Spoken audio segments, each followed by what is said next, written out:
360 and ISS 360 are digital solutions to character development, social emotional learning, suspensions, detentions, and restorative justice in your school or district. At Evolution Labs, we have 20 years of experience in higher education, helping students succeed academically, socially, and emotionally. Hi, I'm Michelle Hill from Disrupt Ed TV here at Tech Extend Studios with Peter Kraft from Hey, Michelle. from Evolution Labs. And we've just met and we found out that we have a little something in common. I'm a special ed teacher. I have been a special ed teacher for the past 25 years, a little bit of experience there, and always worried. My main concern is my children, is my students, their social and emotional well-being, and how important that is. Not every educator understands the importance of it. So tell me what you do. Well, we have an interesting background. We actually come from the world of higher ed. We work with colleges and universities around the country. We help them recruit and retain students. And you'll see why that's relevant in a moment.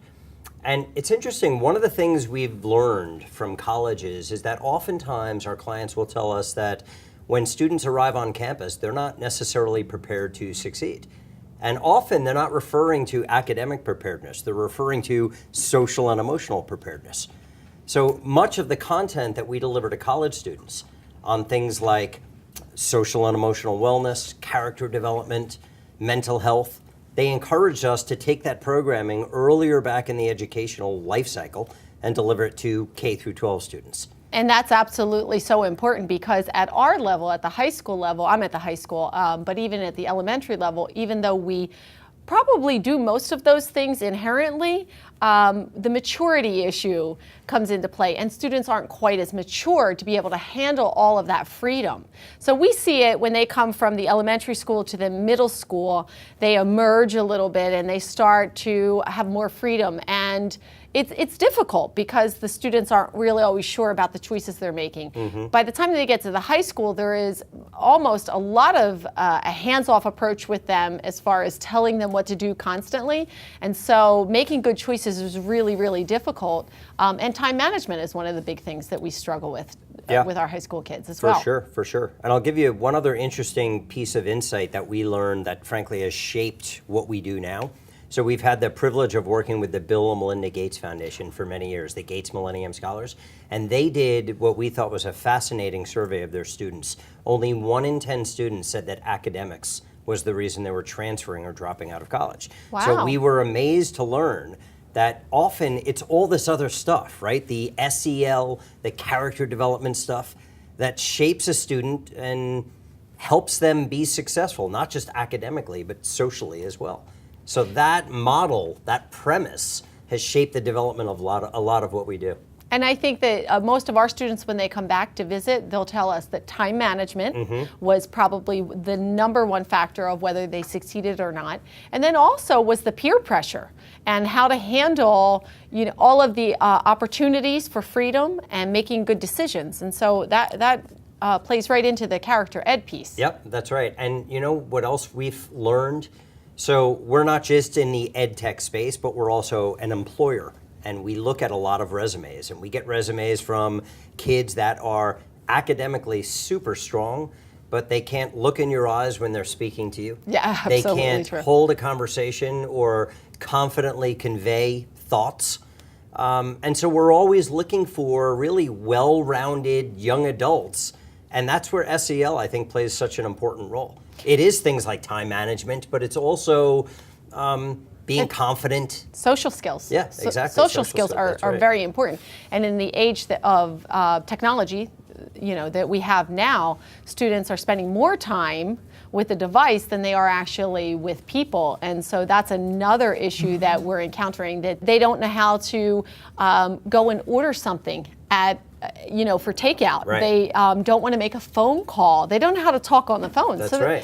Those are very, very important skills, and I keep thinking, how will it affect the workforce? It'll absolutely affect them when they go.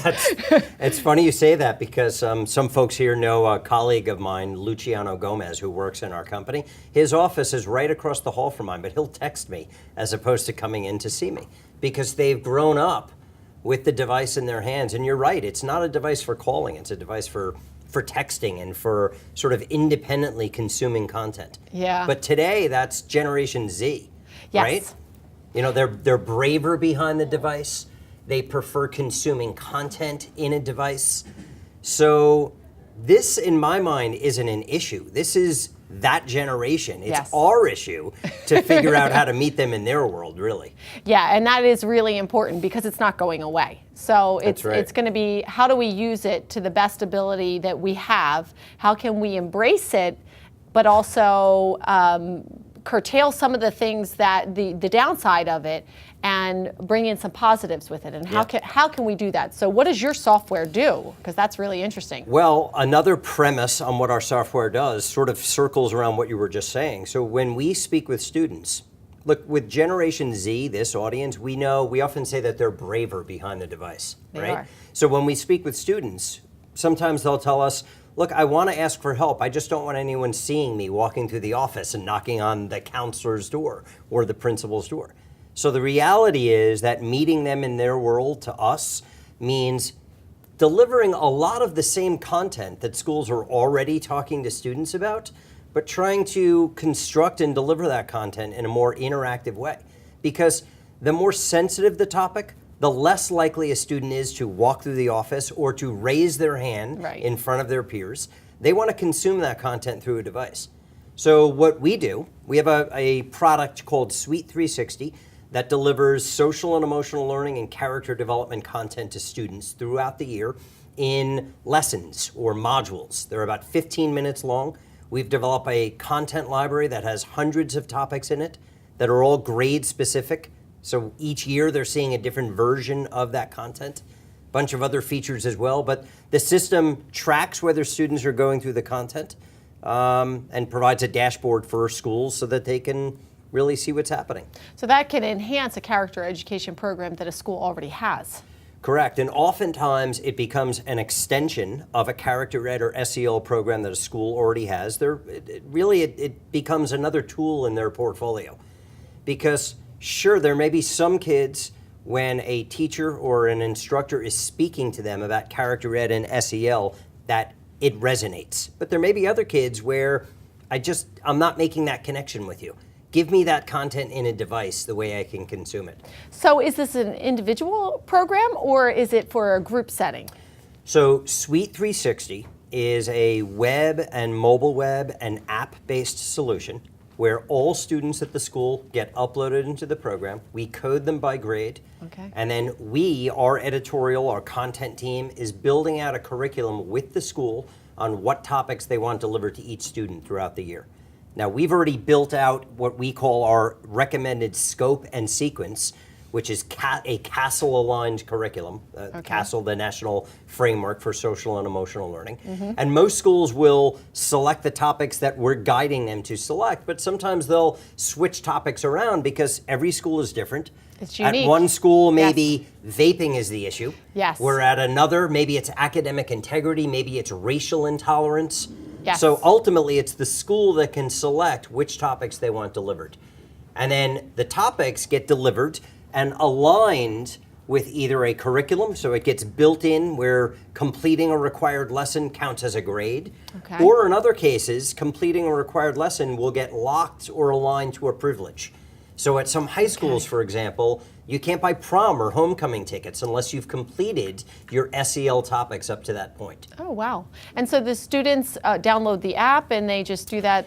They don't have to download the app. The app is one method of getting into the program, but it's available on any web-enabled device. It's a cloud solution. Okay.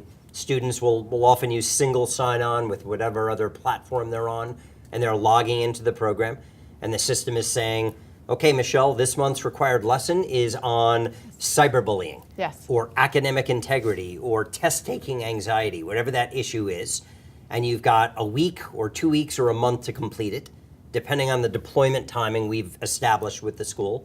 And then the system will ping them or shoulder tap them throughout the year to make sure they complete their topics. And so is it a possibility that you can individualize these types of components for a group of students. For example, I might have a group of students who have been involved in a HIB incident where there's been bullying or racial intolerance, and I want to make sure that they have that kind of character ed piece. Can I do that with just a group of students or even individuals? Something tells me you and I are going to have a fascinating conversation, because what you just opened up is a lead-in to what our other product is, which is called ISS 360. Okay. ISS 360, we're uploading individual or groups of students into lessons related to their infraction. So Suite 360 delivers educational topics to students throughout the year on character ed and SEL to try and get out ahead of the issues. Okay. Whereas ISS 360 is for restorative justice and intervention. That sounds great. But even in Suite 360, we can upload classes, individual students, groups of students into particular lessons, but those lessons in Suite 360 are designed to be preventative, to get out ahead of the issue. And sometimes they're supplementing a dialogue that's happening in a classroom environment. Sometimes a lesson is assigned to students and they're doing it on their phone at night.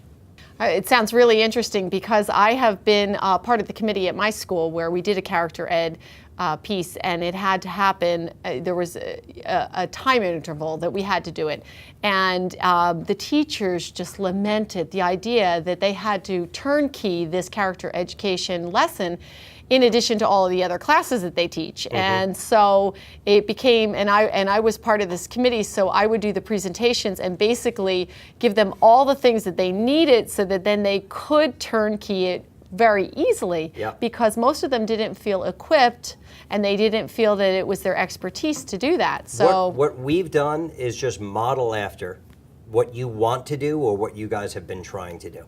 Because look, when we speak with teachers, they'll often tell us, as you just described, I haven't been trained on how to teach ISS or character development or SEL. You know, I teach social studies or math. Yeah. So there's something to be said for a consistency of message that the school or the district has approved, even if it's being delivered at the teacher level. And at the high school level, I can tell you the pushback is real, because because they're content oriented.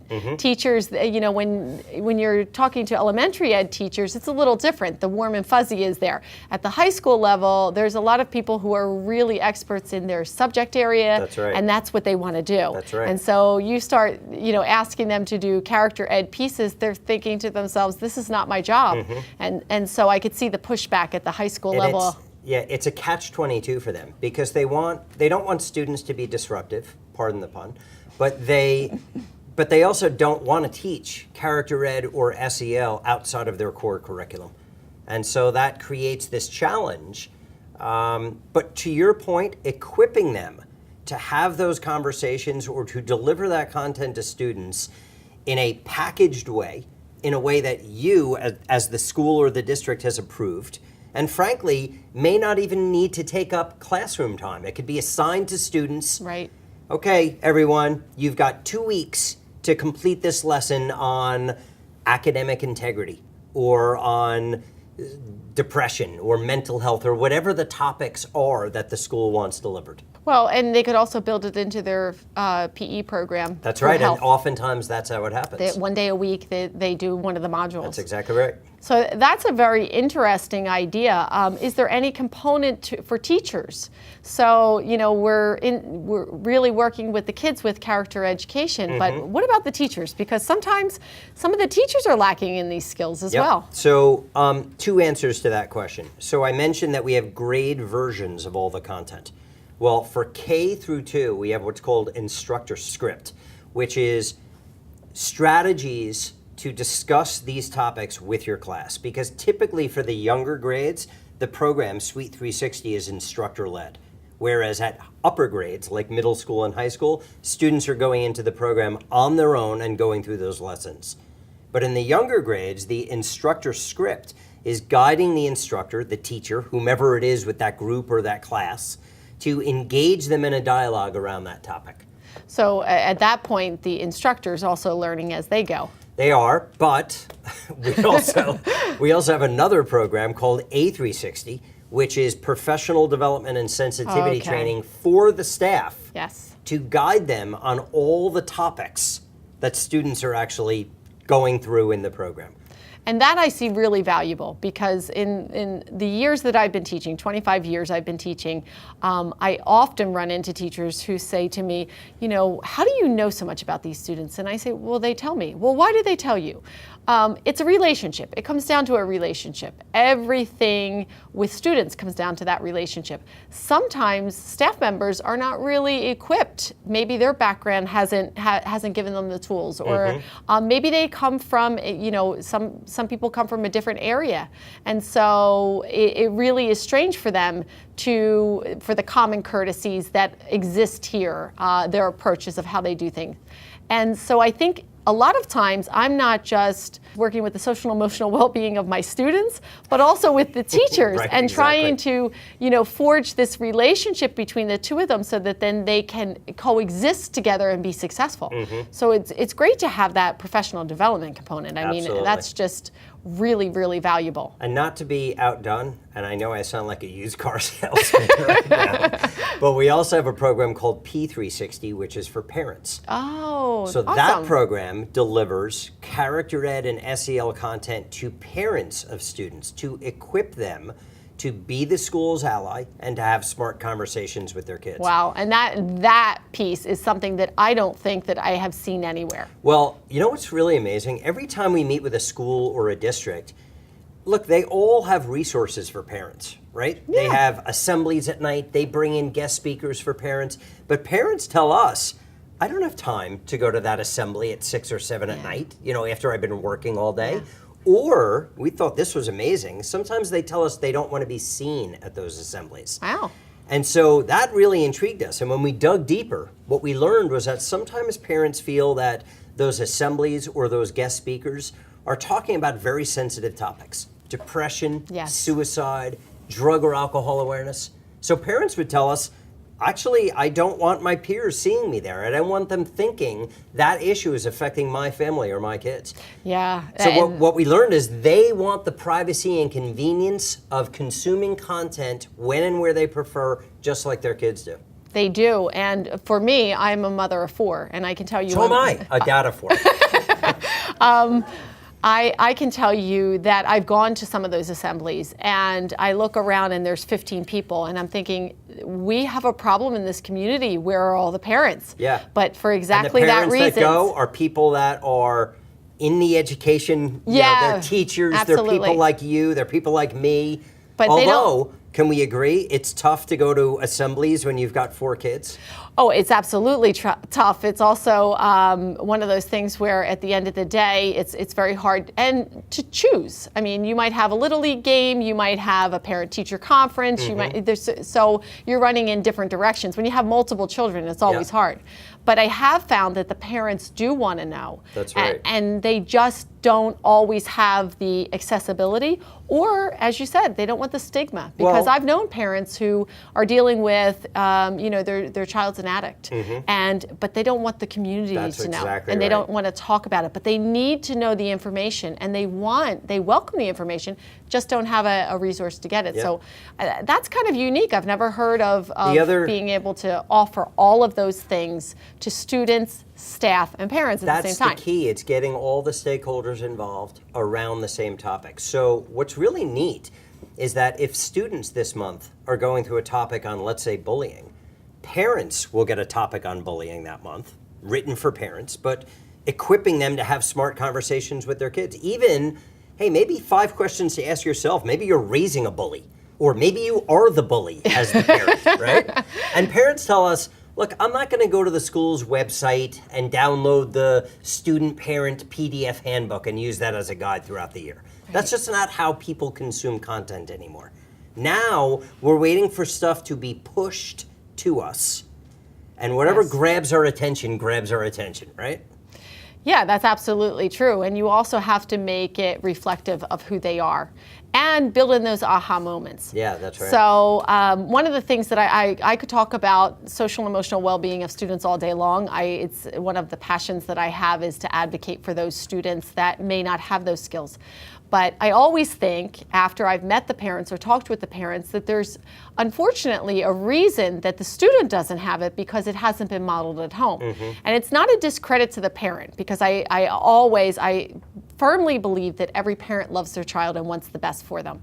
It's just that maybe they haven't had that background. That's and right. so how can we effectively be able to help students figure out what the right thing is to do and know about character ed pieces if the parents don't? Yeah, I think you raise a really interesting point. One of the things we learned in higher ed is that we have programs for parents in higher ed as well, arming and equipping them to be the school's ally. And the highest engaging parent cohort is parents of first-generation college students. Wow. Because they haven't been through the process themselves. Yes. So they need someone to guide them, just as you described, to have smart conversations with their kids. Yeah, it's absolutely so important. So the social and emotional well-being, we talked about a little bit of the topics that you have. You have bullying, you have racial incidents. What are some of the other topics that you have? There's over 300 topics in the library, all written by experts around the country who we've brought in. We're licensing content that they've developed for us, and we're creating grade versions of all that content. So we have dozens of modules on mental health, anxiety, depression, nutrition, cutting, vaping, drug and alcohol awareness, PEDs, you name it, study tips, time management. Okay. And so what we deliver in Suite 360 is the core curriculum as per CASEL alignment, i.e., here are the topics we recommend you deliver to your students throughout the year for a well-rounded SEL and character development program or curriculum. And as you suggested, sometimes it gets built into a curriculum, like PE, for example. And then we've got the remainder of the content library is all this other stuff that we're trying to expose them to and get them to wrap their heads around, but that the school isn't requiring them to go through. Typically, a school will require students to go through one lesson a month, sometimes one a week or one every 2 weeks.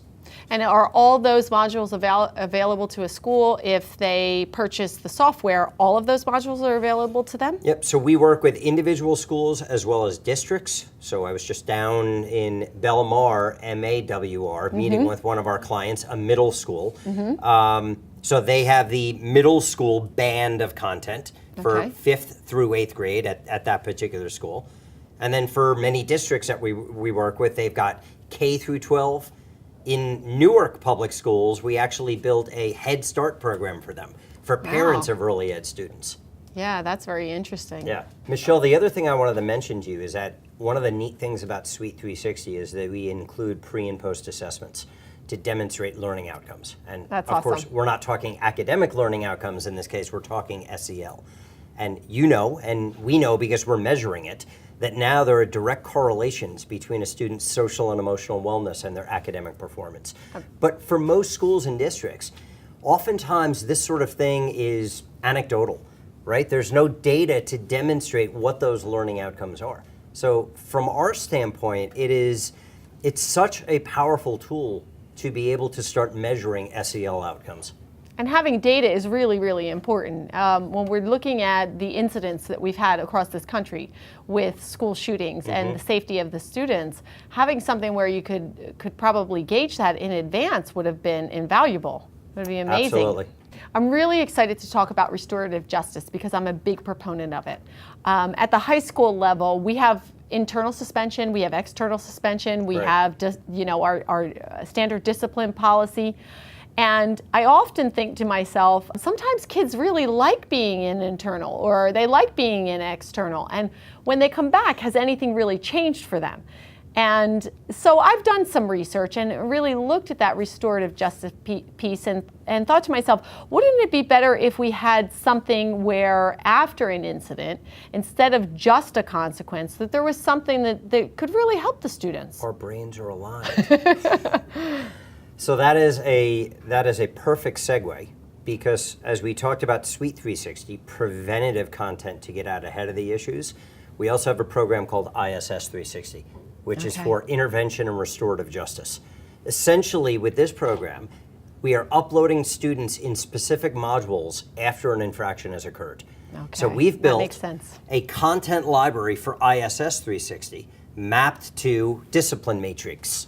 So all of your key infractions, we have content lessons. Now we don't have those lessons by grade. We have grade bands for ISS 360. We have lower and upper elementary, we have middle, and then we have high school. But the idea is exactly as you described, that frankly not a lot has changed in the world of detention and suspension, right? No. Students are often sitting there doing busy work, getting further and further behind. Now, it's so much more meaningful to upload them in a lesson related to their infraction. And these lessons in Suite 360 or in ISS 360 are much more robust. So whereas in Suite 360, a typical lesson is 15 minutes, these could be 20 minutes, 45 minutes, an hour, even longer. What we're doing is stringing together content assets in our ISS 360 library to develop modules of varying lengths. So it could be a 20-minute session, it could be a 3-day session related to or around what that infraction is. What the infraction was. And I think I mentioned earlier that in ISS 360, there's a reflection statement that students have to complete describing what they've learned from the experience and the module they just went through, what the experience may have affected a victim if there was a victim. And at most schools and districts, parents have to sign off on those reflection statements before students are allowed back in class. And then the reporting center on the back end of ISS 360 is equally robust as Suite 360, except here, of course, we're tracking infractions, recidivism, trend analysis. So everything a school is doing for intervention and restorative justice is now digitally recorded. And there's another benefit to that as well that's legal from a legal perspective, but we won't get to that just yet. That's absolutely amazing, because I think what we miss a lot is that restorative piece. Often when a student has an infraction, let's say that they've used profane language in class, or they've called somebody a racial name, they go to the disciplinarian, they get the consequence of 3 days internal suspension, 5 days external suspension. Right. To them, it's a mini vacation. It's a mini vacation, and they also come back and they haven't really learned. Although with HIB, there is that process of trying to, to ascertain what it is that happened, but it also doesn't have that restorative piece.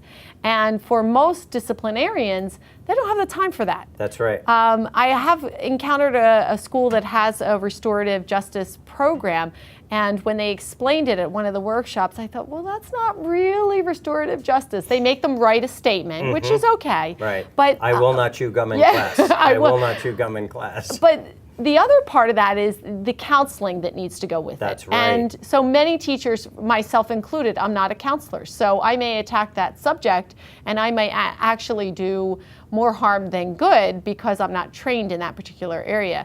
So I could see how this could really benefit a district, in addition to the data that it provides us with, because if we start looking at our consequences, and we start looking at the infractions that our students have, if we see a cluster of a certain type, we now know we have to go back to our teachers, to parents, the community members, and our staff. And we need to teach that particular module a little bit better, that character development. I told you our brains were aligned. So you opened up a couple of really important points for discussion. One of them is that, to your point, when a student is in suspension or detention, they're getting further and further behind in class, typically is the case. And there's this school to prison pipeline that's coming to fruition. The goal is not just to get them back into class faster, but to provide that intervention and that restorative justice, right? So to your point, counselors and principals and assistant principals are always looking for something more meaningful to engage that student in. So now you're uploading the student in that infraction on profanity, absenteeism, tardiness, racial intolerance, whatever those issues are, right? And you also mentioned something earlier, which is we talked about how sometimes it's like a mini vacation for the kids to go to these things. So the feedback we're getting It's really interesting, and we didn't build ISS 360 with this in mind, but when we do focus groups with students that have gone through ISS 360, their response is, you know, oh, suspension or detention isn't what it used to be. Like, I don't want to have to go through that thing again. So when we see reductions in recidivism, which we do see from students that have gone through ISS 360, we don't know for a fact from a data standpoint, but we believe that discouraging students because they have to sit and go through that module as opposed to just sitting there with their headphones on, you know, and it's sort of free time for them, is acting as a deterrent. Well, and it also makes them take a good look at themselves. I mean, these modules, I would imagine, at least I would anticipate that part of it is that even if they're not actively engaging, they are subconsciously engaging enough to say, hey, that's me. That's right. And I might be that bully, or I might be an addict, or I might have an issue. Yeah. And so nothing like looking in the mirror that really, sometimes we just don't want to do that. So that may be one of the reasons why you don't have repeat infractions. Yeah. And look, we know, you know, schools and counselors and principals, everyone wants to do the right thing, right? Absolutely. You want to be able to take the time and sit like we're sitting and have a one-on-one discussion with a student and get it into his or her head that what they did was wrong, why what they did was wrong, and to hopefully have them make better choices moving forward. But the reality is that approach only works with some students. And the truer reality is that more of them prefer to consume that content in the privacy of a device, on their phone, on any desktop or laptop, and to be able to support the dialogue. I'm not saying this should ever replace the dialogue. No. I'm saying that to support the dialogue. If someone comes in even to see a counselor, even if it's not an ISS incident, the counselor's always looking for something more to give them, right? Hey, why don't you go through this module on test-taking anxiety, or on the importance of getting sleep, or whatever the issue is that they're having that conversation with the student about. Well, and counselors are busy, and not to make excuses, but there's only so many minutes in the day, and some counselors have 300-400 kids on their caseload. So to try to see all of those students for the normal, everyday things is one challenge, but then to try to restore justice and have them look at some of these issues is a whole nother level. So it can definitely enhance, I think, a counselor's job, but again, I would caution it doesn't replace that conversation. Yeah, for sure. And I think I mentioned earlier that in the ISS 360 program, that reflection, we call it a reflection statement that the student is writing, and that could vary in length at the school's discretion. Could be a different length based on the infraction or whether they're a frequent flyer, if you will. Yeah. But at many schools and districts, parents have to sign off on that before students are allowed back in class. Also, it can be an effective way to reduce suspension time. So if a student is in suspension for 3 or 5 days, if they go through that lesson, that module, they can actually reduce their time and get into class faster. And it works when people are driving and they have driving infractions, they make them go to driving. I had to do that. They make them go through that driving program to reduce their points and get back on the road faster. So there is something to be said about that. Yeah. And you talked about the parents, which I think is really important here, because if the parents, maybe they don't know how to support the issue.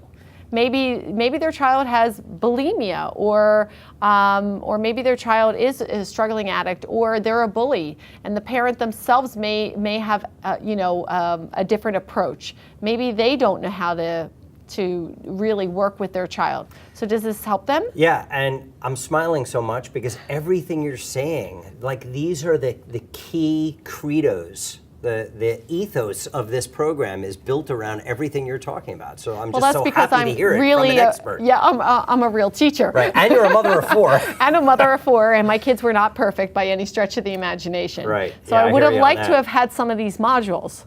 That's right. For a parent. We do live field testing with our own kids. Yes, that's the truth. So with parents, it's interesting. So the P360 program is feeding content to parents aligned with what students are going through in Suite 360. By the way, that's the same model for A360. staff and administrators are going through modules related to what the students Yes. are going through.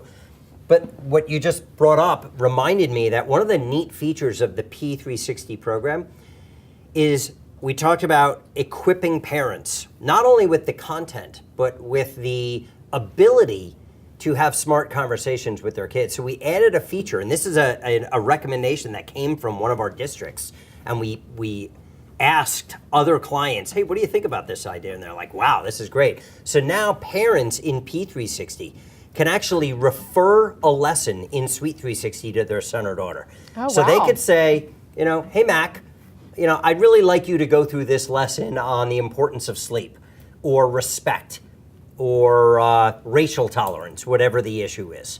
So they could directly assign a module in Suite 360 to their student. That's amazing. Yeah, it's really neat. And they could also hold it over their head like, you can't go out this Friday night unless you complete this. I don't know how well that would work. So this is the question that really begs to be asked, which is, how do the kids respond to this? You're talking ISS or Suite? Well, I think any of these modules, I mean, I'm assuming that they're made to be very relevant and progressive, No doubt. and definitely with the target audience in mind. And so to answer that question, there have been SEL and character development tools, and when we first launched this program about 3.5 years ago, we would meet with schools and ask them, and they'd say, we know it's the right thing to do, but the content is stale. It is. Or it's not relevant to an 8th grader because it's a comic strip. And that's why we had to create grade versions of all the content, so that for the most part, the content is relevant based on their grade. And we also have different versions of content based on urban or rural schools. Like we work with some schools in Boston, public schools, where kids are navigating gang territory to get to school. That's an issue that some other students in different areas don't have to deal with. The photography and the videos need to be relevant ethnically, and diverse relevancy, right, is so important. Absolutely. That's one of the hallmarks of any good program. For me, diversity is such a hot topic, but not because it's a hot topic, but because it's so important. Yeah. Students need to see images of themselves. They need to know that they have a sense of belonging. So ensuring that so that they are represented in these types of character ed programs is just, it's so important. Totally. So getting back to your question, I'm not trying to dodge it, which was what do students think?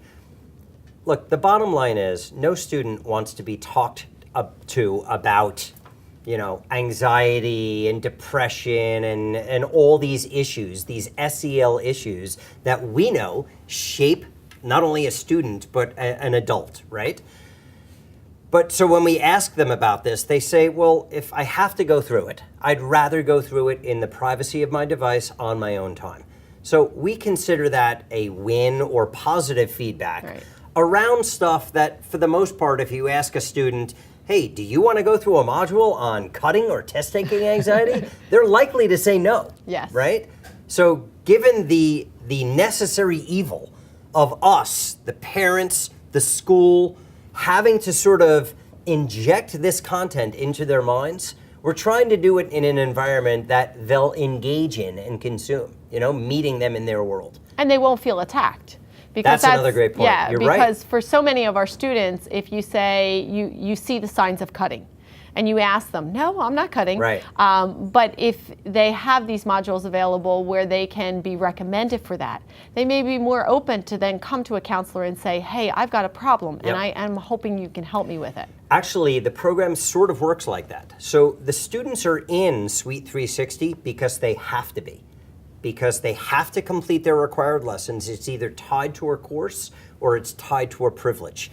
But then we wrap those required lessons with all of the elective content, other stuff that we're trying to expose them to. So you might be in the lesson. You might be in Suite 360 doing your lesson on bullying because you have to, but you may then get exposed to a lesson on time management or test-taking anxiety or cutting or racial intolerance, whatever those issues are. So what we find is that simply wrapping the required lesson They're in there because they have to do that lesson. Wrapping that required lesson with other content that's coming from the school or the district, that's a great way to expose students to content that they might not otherwise seek out, or worse, might seek out on their own. Like, you can do a Google search for marijuana use, and 9 times out of 10, the result will probably not be consistent with what the school or the district wants to talk to students about. You know, well, and there's also that fear that there's tracking. So everything that you search, the kids know that it will come up in a search engine, you know, in the history. That's right. And so they may really want to know about marijuana, or they may really want to know about bullying, and are they a bully or are they a victim of being bullied? But being able to search within a safe zone to find information, it would probably lead them down, you know, in another direction where they could find out more information about something they're interested in. Yep, and the elective topics that they are exploring, remember, that's the stuff they don't have to engage in, but that they're choosing to. That actually can be very revealing for a school. It can identify areas of additional programming that might be needed for the school. And we can actually distill that down to cohorts. So we can tell you that your 10th grade girls, these are the top 3 topics that they're exploring in the program. And that might identify an additional need That's awesome. for programming. Yeah, because those are the things that we don't know always, because students are reluctant to talk about those things. That's right. Thank you, Peter Kraft from Evolution Labs, for sparking this incredible conversation about the social and emotional well-being of students and restorative justice. Of course. I'm Michelle Hill at Disrupt Ed TV here at Tech Extend Studios. If you have any questions or you want to contact us, please follow the email address on screen. Thank you for joining us. We'll see you next time.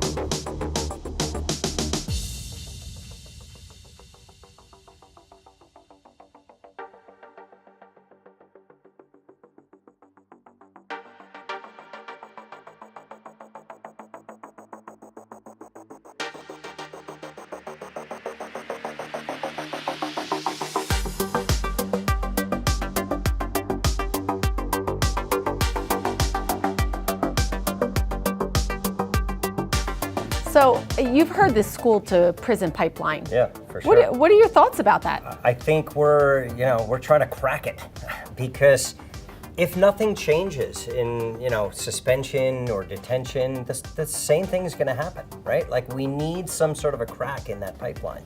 And I think that everyone talks about school to prison pipeline, but nobody's got a solution.